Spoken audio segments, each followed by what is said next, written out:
Okay, so I'll be presenting the careers and labors in the 18th century France. As you can see, lots of labor going on in this picture. Very good.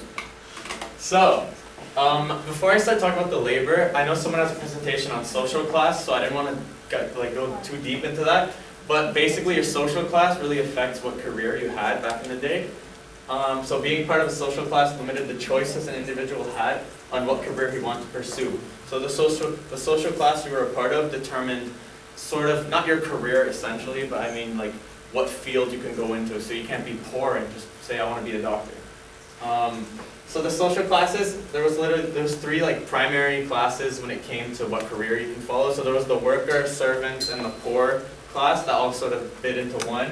The middle class and the wealthy, so I mean some of the middle class is wealthy, and the noble class, so those are the three. The first class that probably had the most labor to do was the working class and the poor. So most of this working class worked as servants for the middle class families. So when we were watching, say, in Pride and Prejudice, actually, there's the family has their own maids who serve them food and stuff, and all those people, those are usually coming from this class. These are unskilled workers. Sometimes when they need money, they make little products at home, sewing, that kind of stuff, and they sell it to small stores. They sold products on their back and by foot. So like as we can see here, she was trying to sell firewood. This lady is obviously a drawing. She's trying to sell firewood on the street. She's walking around like hundreds of pounds on her back. They sold whatever they get their hands on to make a profit, basically. So they were like grinding really just for money all the time. Performed forced labor. Performed forced labors. Oh yeah, so the poor class was usually forced to do labor by the government when it came to public projects like roads and bridges. So the roads just don't make themselves. They brought the poor, unskilled people to sit there and pave them and stuff. An example of someone who's unskilled in the book was Ganoi's mom. So we see she was like a fish vendor or something. Not really a esteemed job that everyone wants.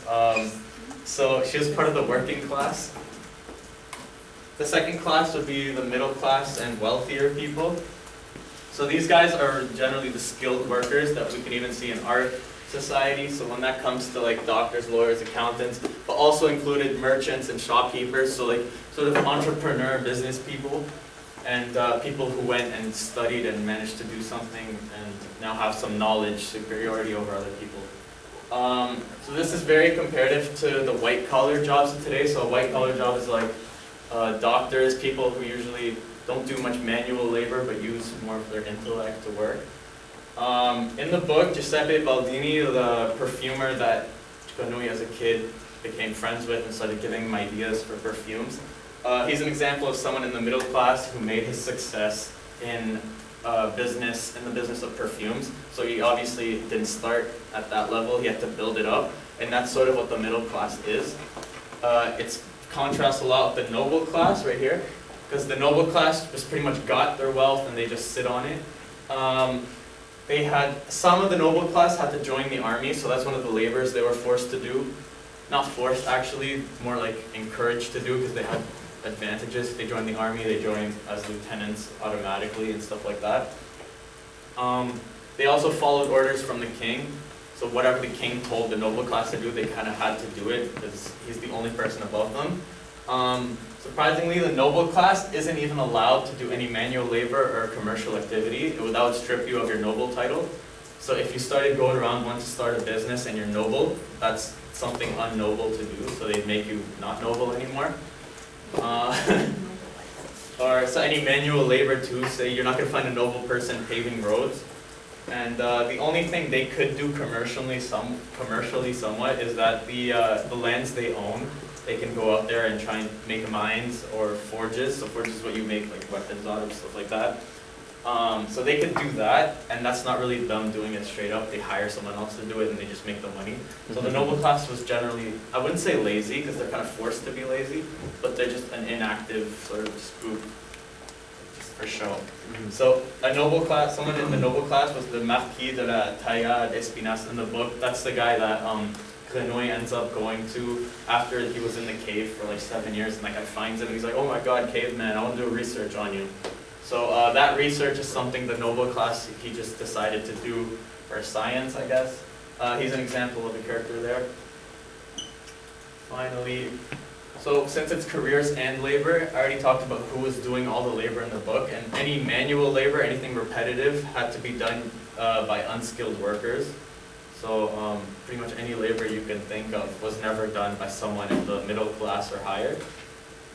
This made advancing in career choices close to impossible, since with the money they were making doing these like unskilled labors, they didn't have enough money to feed themselves, and they couldn't really advance themselves because they didn't have the like capability to go and get an education or whatever they wanted back in those days. It was kind of like you were stuck unless you had some miracle happen to you.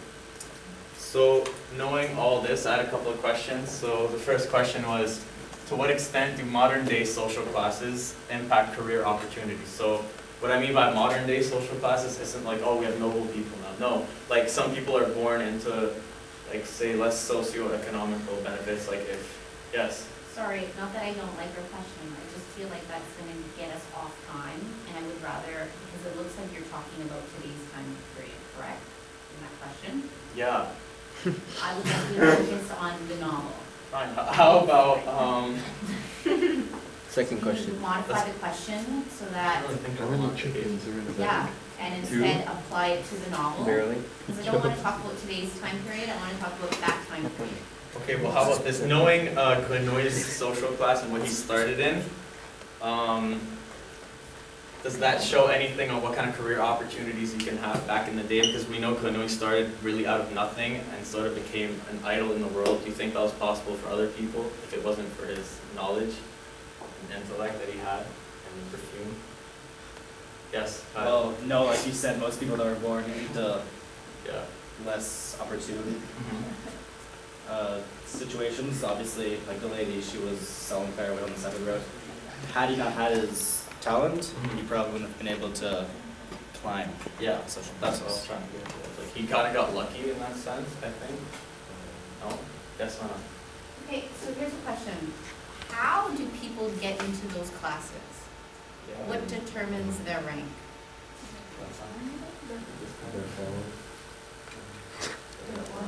Yes, they're born into it, it's their bloodline, it's their name, Mhm.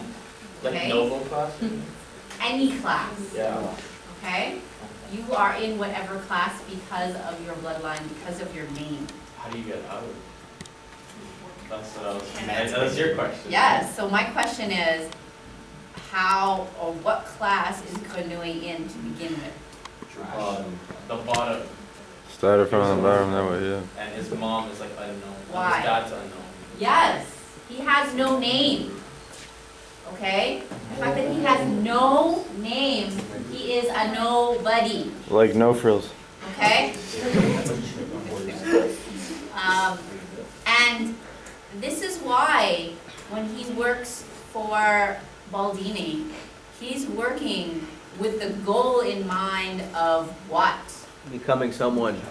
How? How does he get a name? Oh, journey. Yes, he gets his journeyman papers, right? He needs that, like, those are essential in order to get around the city, around the country, and it's kind of like your identity, right? Like, it determines where you are and what class you are, and because he has none of that, he would not be able to travel without suspicion, to do anything, because he has no name. Do we get that?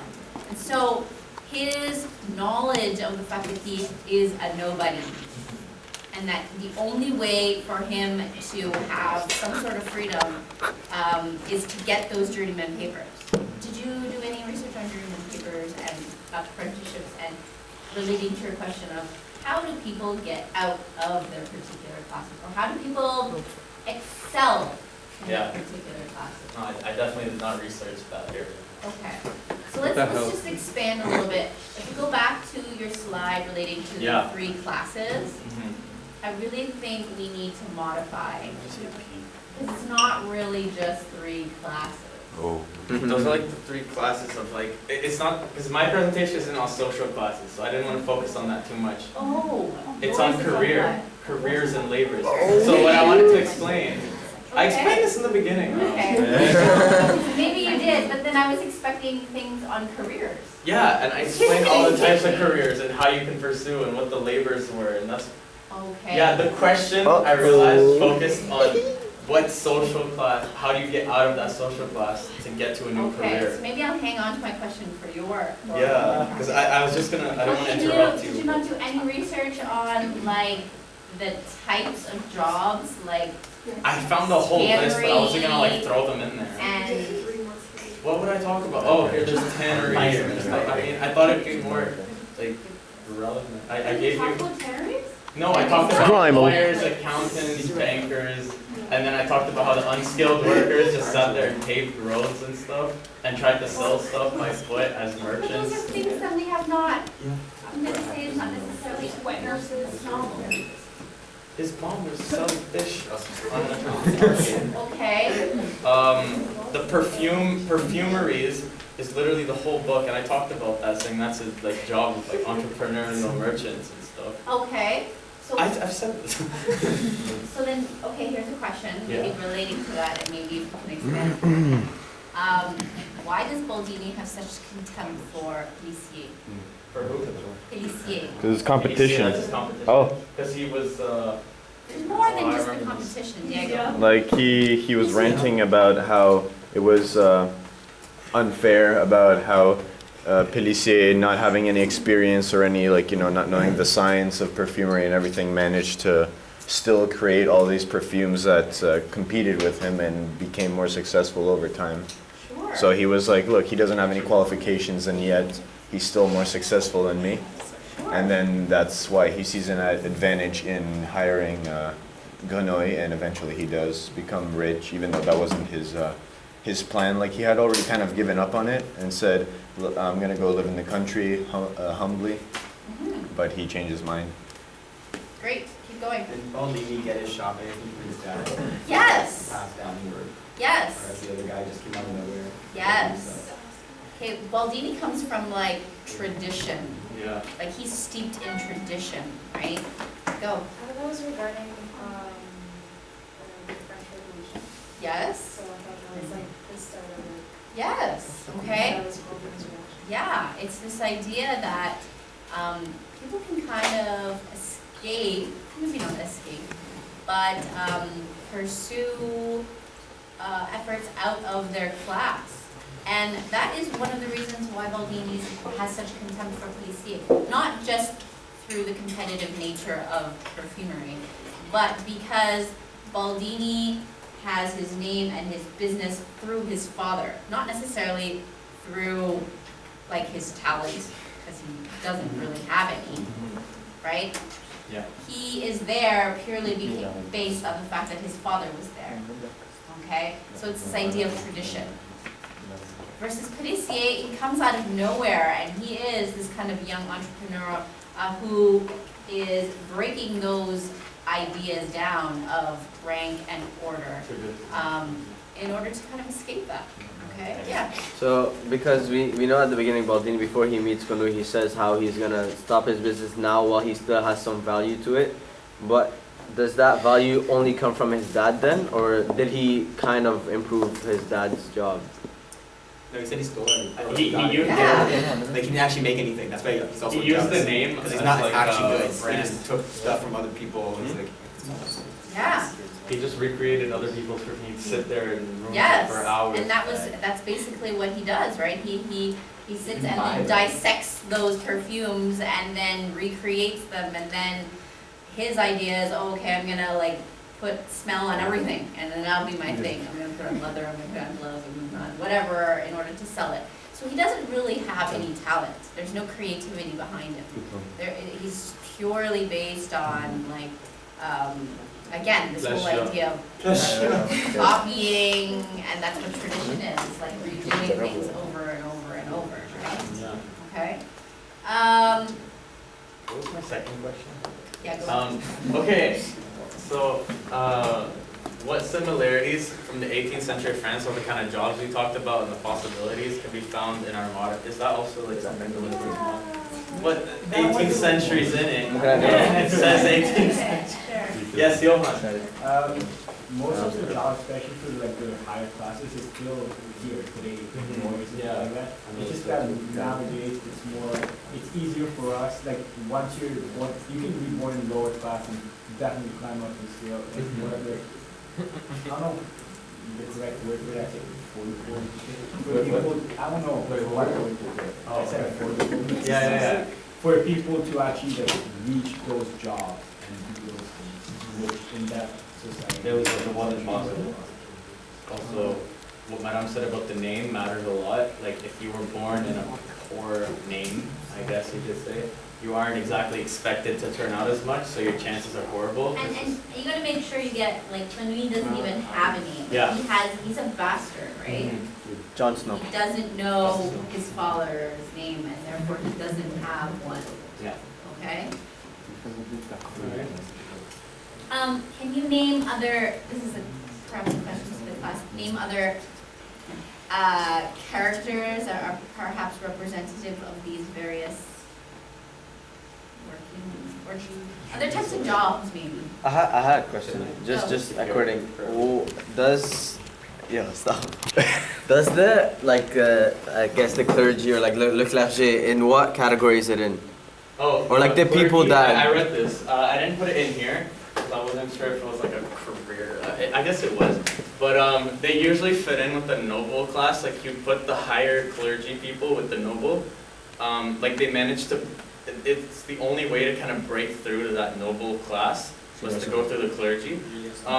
If you were in the lower like priests and stuff, you'd kind of be considered in the middle class. Because back then, you know, religion had a lot of impact on people's lives and they were scared of God.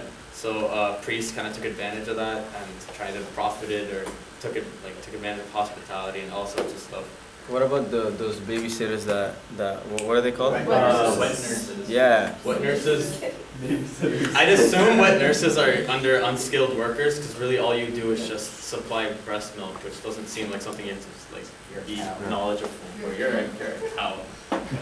But is that considered labor? Definitely, I think it's considered labor. Alright. It's not really considered.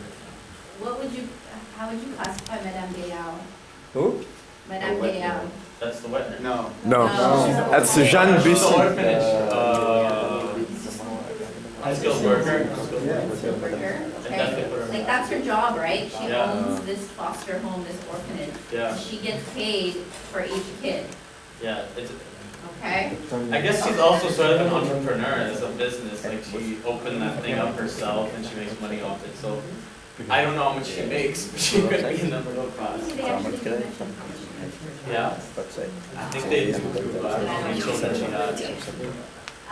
what about, I mentioned one per each class, by the way. I don't know if you noticed. Did you not? I did. Okay, good.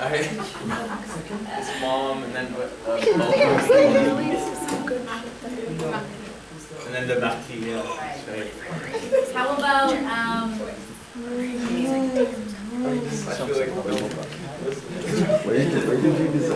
Fishy? Who? Fishy? The dad of the girl with the beautiful scent. The 25th kill. That's a tough one. What was he? Was he a He's definitely noble, man. He's definitely noble. He was rich. He was rich. He had servants and like hundreds of guards around. Like, I don't know about hundreds, but like guards around him. And at the death of his daughter, like the entire city erupted. Yeah, I think he's noble, but he doesn't necessarily have a, not that he doesn't have a name, but he's not like a marquis or like. He doesn't have a title. He just has a lot of money. But he still has some kind of power. He has some title. Oh, yeah, He's something. Does he have? I don't know if he had a noble title. What was the title? Archduke or something? Oh, so, his name was Antoine Vichy, he held the title of second consul, and he lived in a grand residence at the end. He had a It wasn't daughter that noble. was killed. No, because She I was so read pretty. in back in the day, like noble had to be a title attributed to you. Like the king had to sign a paper saying you are noble. And towards the end of the 1800s, they started selling that title. And it For money. continues, as he talks about his daughter, sorry, this is the book says, he had a daughter named Lore, okay? And it Lori. says, first, he wanted to find a husband for his daughter, and not the first comer either, but a man of rank. There was a Baron de Bouillon who had a son, and an estate near Vence. A man of good reputation and considerable financial situation, with whom Rishi had already concluded a contract concerning the future marriage of their children. You're done. Sorry, madam. I apologize. Oh, boy. So, he talks about, for that he needed, so he wants to make sure his daughter is married high up, and it continues and it says he needed at least 2 sons, one to take over his business, the other to pursue a law career leading to the parliament in X, and advancement to the nobility. So he's not So noble. he's not a noble, okay? He's a very wealthy Given entrepreneur. his present rank, however, he could hold out hopes for such success only if managed intimately to unite his own person and family with provincial nobility. Okay, that's page 199, Okay. okay? He's not noble. He's working up there, looks like, okay? Blessed. Thank you.